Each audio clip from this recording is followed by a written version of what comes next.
Hello everyone. Let's sit down and talk openly about something important right now. Have you ever gone to see your adult children and come back feeling less important, not more valued? As we get older, facing this can be tough. Your warm company might sometimes seem like a bother to them. Your careful pace could feel like a hold-up in their quick world. We don't discuss enough the hurt of feeling pushed aside, of being viewed not as a strong support, but as a duty. Many keep quiet about it, but today's busy ways often push people to drop what holds them back. And sadly, that can include us. As a physician who has watched this hidden sorrow many times, I'm sharing 5 key lessons and easy actions you can try at no cost to hold on to your self-worth.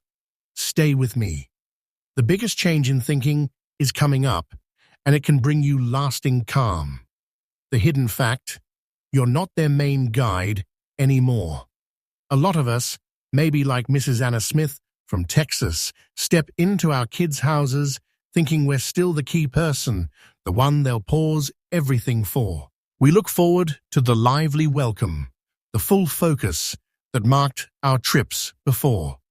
We think back to times when our coming meant lots of movement, warm embraces, and complete attention. But often, that's not how it is now. When your children were young, their minds were set to rely on you fully. You were their light, their safety, their giver, their guide. Their whole day turned around you and that strong bond. Yet, as they become adults, their thoughts grow new ways and fresh goals. That front part of the brain, which deals with plans, fixes, and choices, grows strong and leads. They're creating their own paths, handling tough jobs, growing costs, home tasks, and their kids' busy days. Sports games, dance classes, homework, meetings with teachers. It's not aimed at you. It's just their life stage. This basic change means what felt like deep honor before can now seem like a kind break in their day. You could be sharing happily about your fresh hobby, say how your special flowers are growing well in that hard spot, and you see them check their device, think about messages, or recall a time to get the little one from practice. You sense that small hurt, right? That uneasy feeling of being noticed, but not really listened to closely. In my work, I've seen this bring quiet sadness over and over. Mrs. Anna, a kind woman in her mid-70s, told me a sad tale after seeing her daughter in Florida. "Doctor," she said with a shaky voice, "I was like an unseen visitor in my daughter's space. I made meals for them.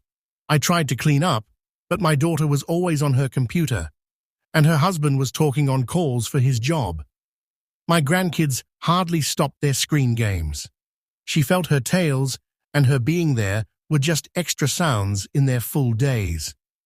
A new study across the country found that more than half of older folks think their adult kids are too rushed for real, close talks, much like what Mrs. Anna went through. It's a common, touching issue. So, the first key move for you, one that takes no money, but can shift how you feel a lot, is to guide your hopes wisely. Enter trips, knowing their days are full. Don't hope they'll stop all and center on you. Aim for good moments instead of long ones. Suggest a short thing you know they'll like and can add to their time, like an easy stroll in the area, looking at old pictures and sharing a lost memory from long ago, or helping with a small job they really want, such as sorting clothes while you chat. Don't sit waiting for them to make you key again. Take charge of your feelings even at home. Keep in mind, their rush often comes from caring for their own, just as you did for them once. It doesn't always mean less care for you. The ache of feeling unimportant, from strong base to just a task. We've all felt it at times, haven't we? You were the main helper, the fixer, the one they came to for tips, comfort, or mending anything from a torn toy to a sad heart. Now you might seem like a point on their list, something they do because they should. For years, being a parent gave you a clear reason to live. It met a basic need to be wanted. You gave your strength, your hours, your heart to bring them up, leading them, backing them. When kids stand on their own, that main reason can feel smaller, like a big part of you is lost. Your mind, which likes patterns and feeling useful, fights hard to fit this new way. Feeling like a duty instead of a needed part can start deep sadness, worry, and even a slow drop in mood. You may try more to give tips or help without being asked. You could offer to make your best fruit treat or fix a dripping tap, hoping to feel key. And when your ideas are kindly turned away, or your help to tidy after a meal gets a fast, "We can handle it, Dad. But thanks." It hurts, doesn't it? That soft pain inside, that's the hurt of seeming not needed. In my office, I've talked with many older people, some in their 60s, others in their 80s, who leave family trips feeling smaller, not bigger. They go home not with joy, but with that quiet pain. Think of Mr. Henry Brooks, a lively man, who gave up his work as a mechanic to raise his 2 sons. He shared how he put all of himself into them. When they left and stopped asking for his help on things like fixing cars or life choices, he felt his main job was done. He said, "I was like an old tool left in the box, getting rusty." It wore down his energy. His usual brightness dimmed because he thought he lost his true role and worth. The fading honor, it's not always given now. Many of us learned that older people get respect just for being there longer, for having seen more. We were raised to honor those before us without doubt. But the tough fact is, in this quick, changing time, honor isn't just handed out because of years lived. Today's ways often favor the new and fast, the latest tools, the newest thoughts. Your kids, without meaning to, pick up this view. Their days prize quick fixes, fast outcomes, and steady push ahead. Your gentler speed, your wish to think back, your hope for calm, slow talks, these can seem less helpful or tied to their now needs. This isn't mean from them. It's a big change in how things are that we all need to see. Hoping for easy honor can bring big letdown when it's missing, starting anger, sorrow, and even feeling unseen. You might talk slowly, picking words with care, wanting to share a good point, but the rush around you goes faster than you can match.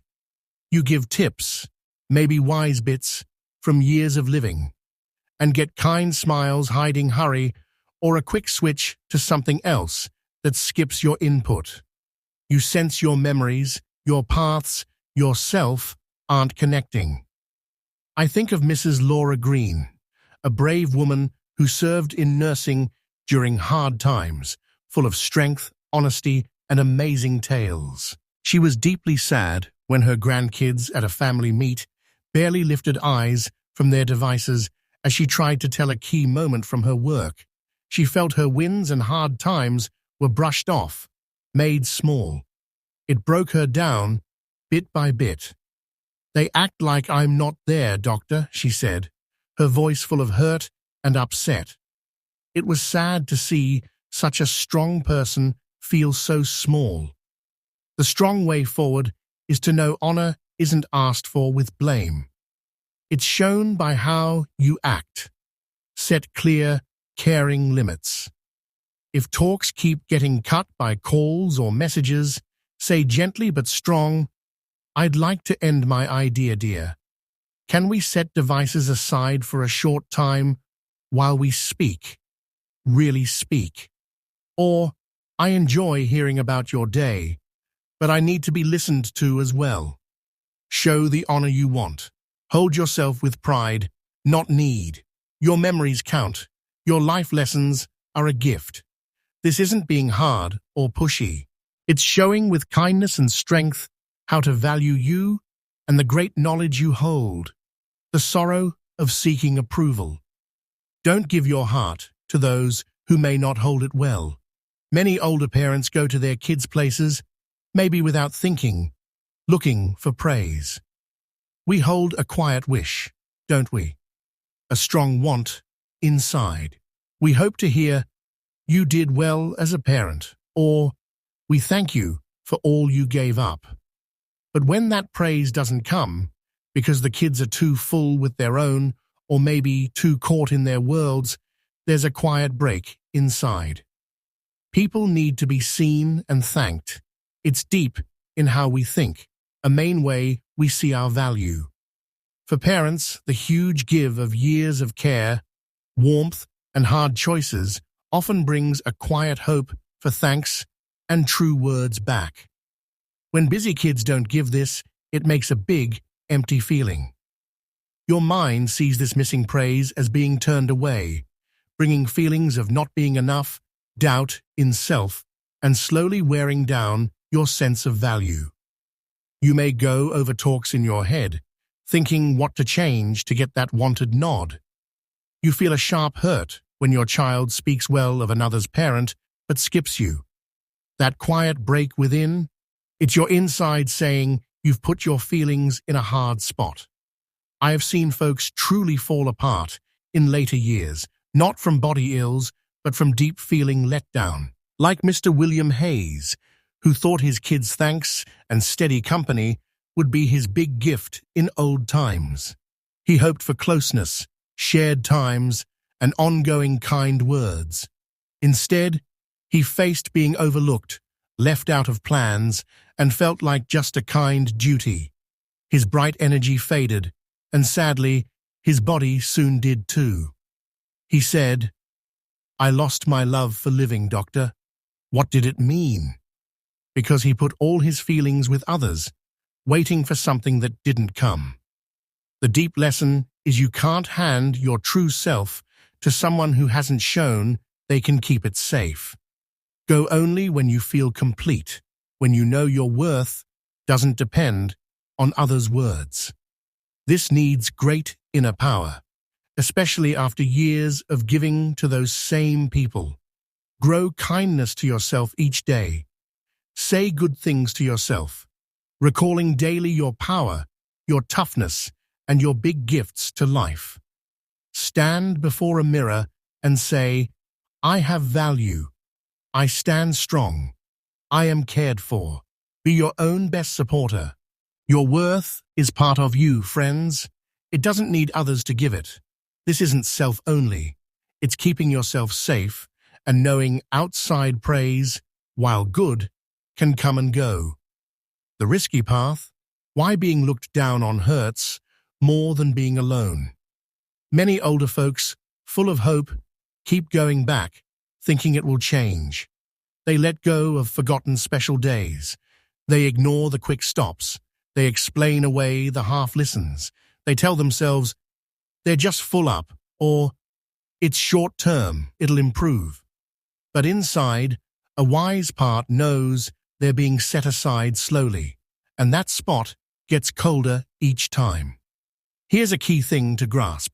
While being alone hurts, ongoing low treatment is much sneakier and worse. Alone time is missing links, wanting closeness. Low treatment hits straight at who you are, your pride, your self-view. Your mind's feeling center sees low treatment as a real danger. This starts a flow of worry chemicals like stress ones in your body.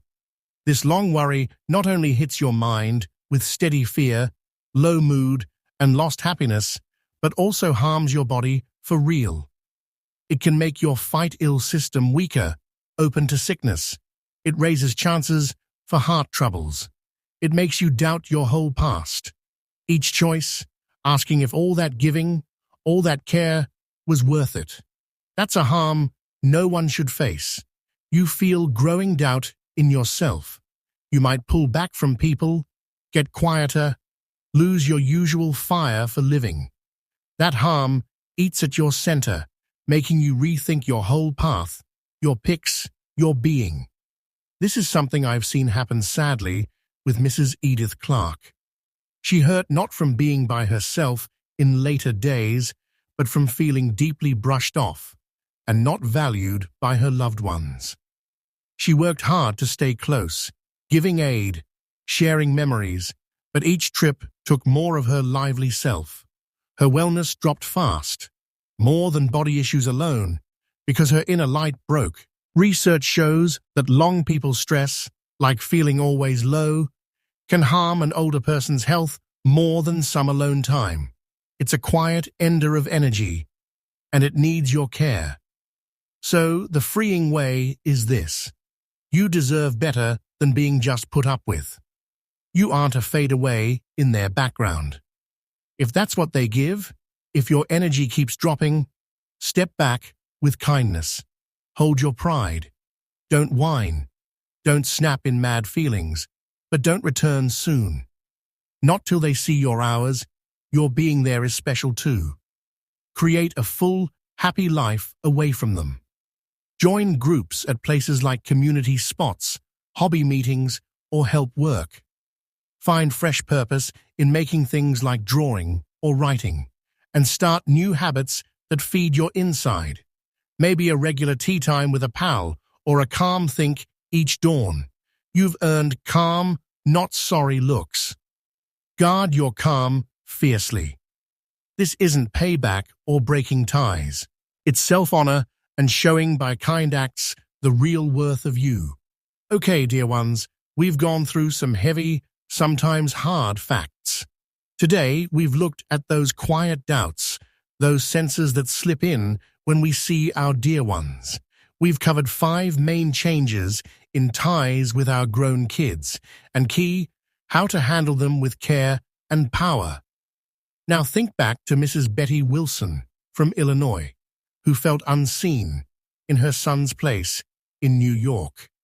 She came to me downhearted, doubting her place. Well, Mrs. Betty heard these ideas we shared.